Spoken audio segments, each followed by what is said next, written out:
पहले खयान और जग कपाल पर को सीखते है ना। अगर कोई प्रसाद तुम्हें दे दें, भगवान का चरणामृत दे दो, पहले उसको पी लेते हो आप, बाद पर देख कपाल पर घुसीते। ये गलत है। उन्हें क्या चाहिए? यद गृही आगतम शिव नैवेद्यम गृहीत्वा शिरसा मुदा भक्षणीयं प्रयत्नेन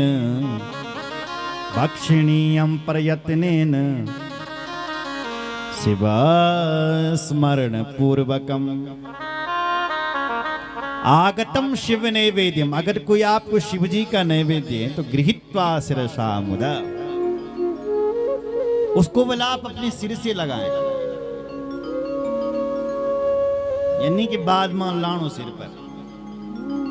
पहले जब शिव जी का कोई आपको प्रसाद दे तो गृहीत्वा शिरसा मुदा, सिर नीचे लेकर के ऐसा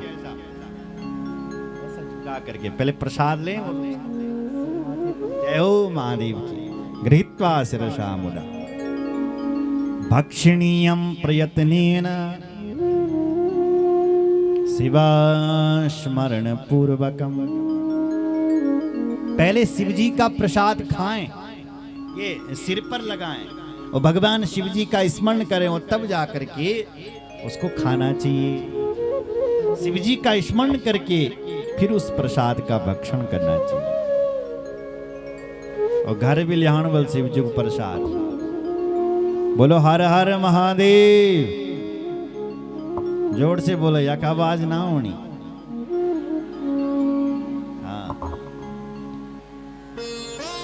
यद गृही शिव नैवेद्या प्रचारोपि प्रजायति तद्ग्रहं पावनं सर्व मन्या पावन कारकम। यद गृहे शिव नैवेद्यम, जिस घर में शिव जी का नैवेद्य चले जाता है, तद्ग्रहं पावनम सर्व, वो घर अपने आप में पावन हो जाता है, तीर्थ हो जाता है। इसलिए शिव जी के प्रसाद को अपने घर भी ले जाएं। बोलो शंकर भगवान की जय। और जो बल विलंब करता है शिव जी के प्रसाद पाने में, वो पाप का भागीदार है। तैनी बल पाप लगदा।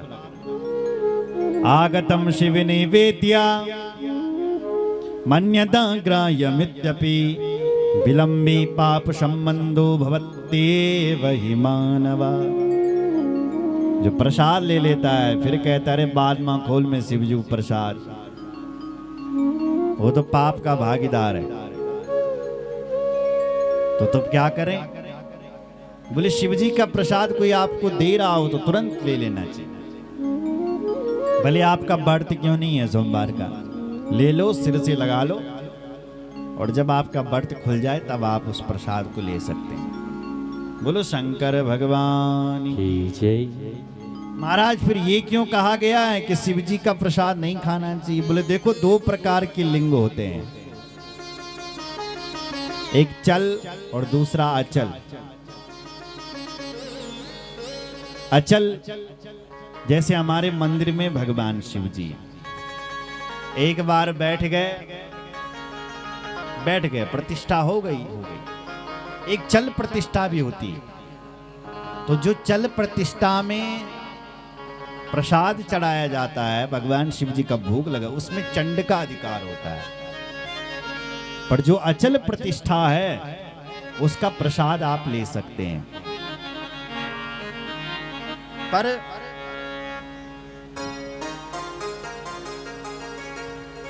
जो शिव जी का भक्त है, जिसने शिव नाम की दीक्षा ले रखी है, वो हर लिंग का प्रसाद खा सकता है। सुन रहे? उसके लिए कोई मना नहीं। शिव दीक्षान्वितो भक्तो महाप्रसाद संज्ञकम सर्वेषामपि लिंगानां नैवेद्यम भक्षये शुभम। शिव दीक्षान्वितो भक्तो, जिस भक्त ने शिव जी के नाम की दीक्षा ले रखी है वो हर लिंग का प्रसाद खा सकता है, उसके लिए मना नहीं है। बोलो शंकर भगवान की जय। हर हर महादेव, हर हर महादेव। देखो तीसरी बात, जो आप शिवलिंग का अभिषेक करते हो और शिवलिंग की जलहरी से जो जल आता है उस जल को नहीं पीना चाहिए। पर जो शिवजी का प्रसाद बना करके उसका 3 आचमन कर लेता है, तय केवल 3 जन्म का पाप भस्म हो जाता है। शिवजी की निर्माल्य का उल्लंघन नहीं करना चाहिए, इसलिए भगवान शिवजी की आदि परिक्रमा हुई।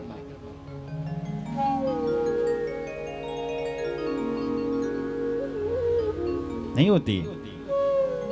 शिवजी का जो निर्माल्य है, जो जलहरी से जो जल आ रहा है, उसका उल्लंघन नहीं होना चाहिए। अगर उसका उल्लंघन होगा तो आप महापाप के भागीदार हैं। साधारण पाप नहीं, छोटे मोटे पाप, तीव्रतम पाप। जब भूल से हो जाए तो कोई बात नहीं, पर उल्लंघन, वैसे ग्रिल लगते हैं भगवान शिव जी के मंदिर में ताकि कोई उल्लंघन जिसको पता ना हो वो भी उल्लंघन न कर पाए, वो रास्ते से ही लौट जाए।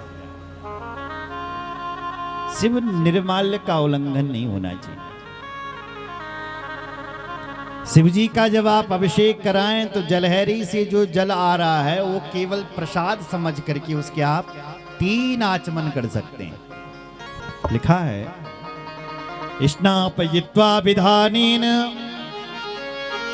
यो लिंगं स्पाननोदकं त्रिपिबेत् त्रिविधं पापं तस्यासु विनश्यति। त्रिपिबेत् त्रिविधं पापम। शिव जी के जलहरी से जो जल आ रहा है उसकी 3 आचमनी करनी वाला, 3 प्रकार के ताप शांत हो जाते हैं। कौन से ताप?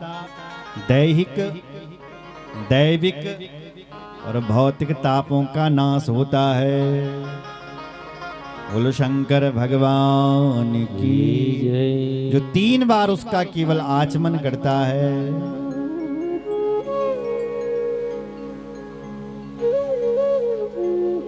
हर हर महादेव। ऋषियों ने पूछा, गुरुदेव क्या हम शिव जी के ऊपर का पैसा खा सकते हैं, ले सकते हैं?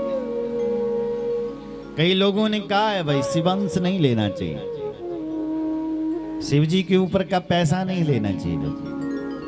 तो यहां भी लिखा है कि नहीं लेना चाहिए। लिंगो परि च तद द्रव्यम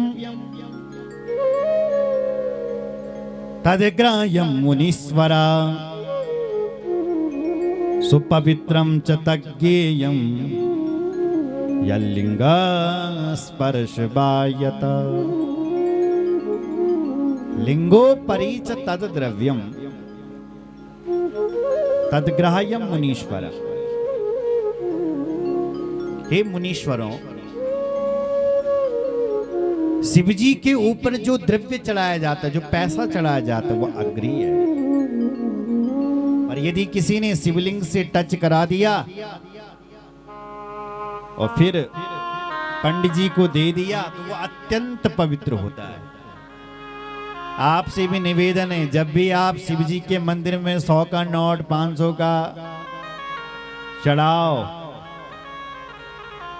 तो लिंग के ऊपर मत रखना, लिंग से टच करवा करके दान पात्र या पंडित जी को दे देना। सुन रहे हो? अगर वो पैसा शिवलिंग के ऊपर है तो वो महादेव, उसको पंडित जी भी नहीं ले सकते। पर यदि शिवलिंग से टच करा करके अलग रख गया तो वो अत्यंत पवित्र होता है। बोले हमने ये सुना है कि जो नारायण के भक्त होते हैं वो शिव जी का प्रसाद नहीं खाते। क्या ये बात सत्य है महाराज? उनको नहीं लेना चाहिए।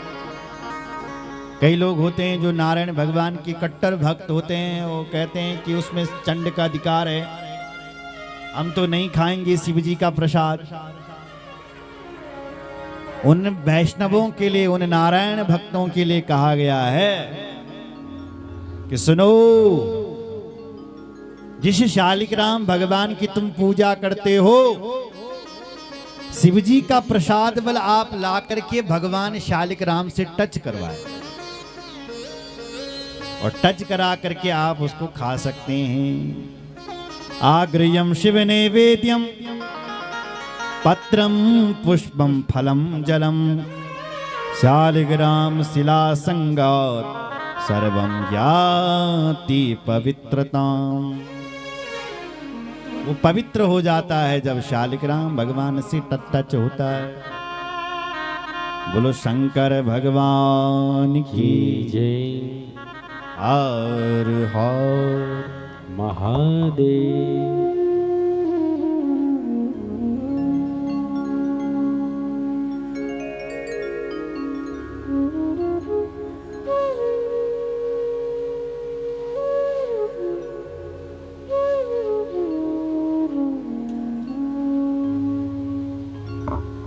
बोलो हर हर महादेव।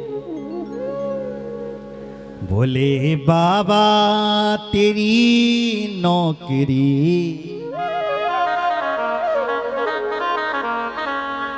वो सबसे बढ़िया है, सबसे खरी, सबसे बढ़िया है, सबसे खरी। भोले बाबा तेरी नौकरी, भोले बाबा तेरी नौकरी, वो सबसे बढ़िया है, सबसे खरी, सबसे बढ़िया है, सबसे खरी। भोले बाबा तेरी नौकरी, भोले बाबा तेरी नौकरी, भोले बाबा तेरी नौकरी, सबसे बढ़िया है, सबसे बढ़िया है, सबसे खरी, सबसे बढ़िया है, सबसे खरी। वो सबसे बढ़िया है, सबसे खरी।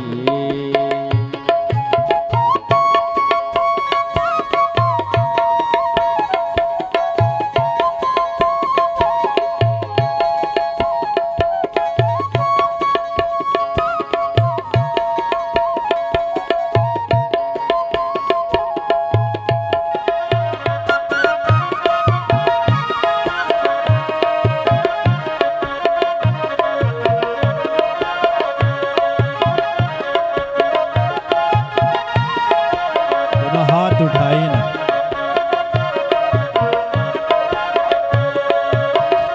जब से तेरा गुलाम मैं हुआ, और जब से तेरा गुलाम मैं हुआ, जब से तेरा गुलाम मैं हुआ, जब से तेरा गुलाम मैं हुआ, तब से मेरा भी नाम चल गया, तब से मेरा भी नाम चल गया, तब से मेरा भी नाम चल गया।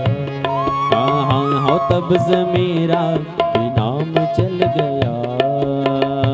वरना औकात क्या थी मेरी, वरना औकात क्या थी मेरी, वरना औकात क्या थी मेरी, वरना औकात क्या थी मेरी। सबसे बढ़िया है, सबसे खरी, वो सबसे बढ़िया है, सबसे खरी। भोले बाबा तेरी नौकरी, भोले बाबा तेरी नौकरी, सबसे बढ़िया है,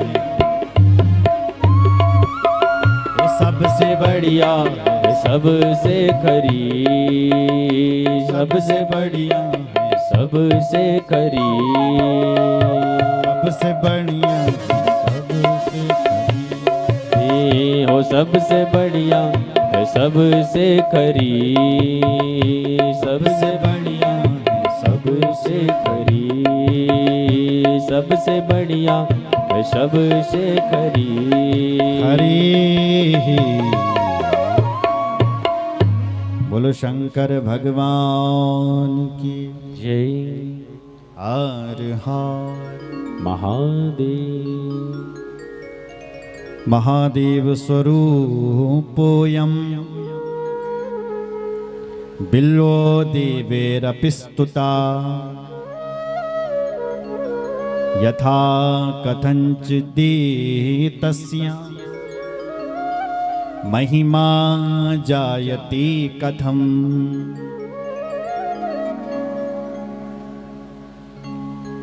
श्री सूत जी कहते हैं ऋषियों,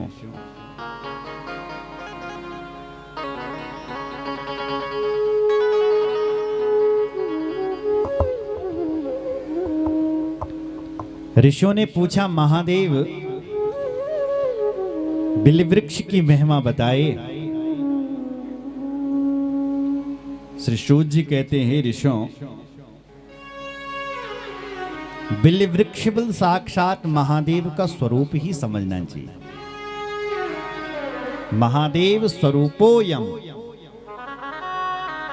बिल्वो देवे महिस्तुतः। बिल्व वृक्ष महादेव का स्वरूप है और बिल्व वृक्ष के नीचे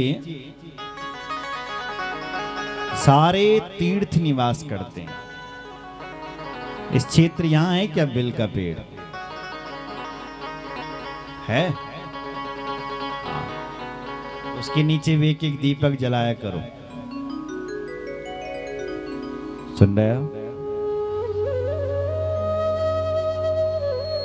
महादेव का स्वरूप। पुण्य तीर्थानि यावन्ति लोकेषु प्रतितान्यपि तानि सर्वाणि तीर्थानि बिल्वमूले वसन्ति। बिल्वमूले वसन्ति। पुण्य तीर्थानि यावन्ति, जितने भी पुण्य तीर्थ हैं, जितने भी तीर्थ हैं, सब बिल्व वृक्ष के मूल में निवास करते हैं। तानि सर्वाणि तीर्थानि बिल्वमूले वसन्ति। इसलिए बिल्व वृक्ष की पूजा होनी चाहिए, क्योंकि बिल्व वृक्ष महादेव का स्वरूप होता है। जो केवल संतान ना होने लगी, उन लोगों को बिल्व वृक्ष के नीचे भगवान शिव जी की गंधाक्षत पुष्पाणी से पूजा करनी चाहिए, तो उनको संतति का सुख मिल जाता है। जिनको तत्व ज्ञान चाहिए, तो उनको शिव जी के मंदिर में दीपक जलाने चाहिए।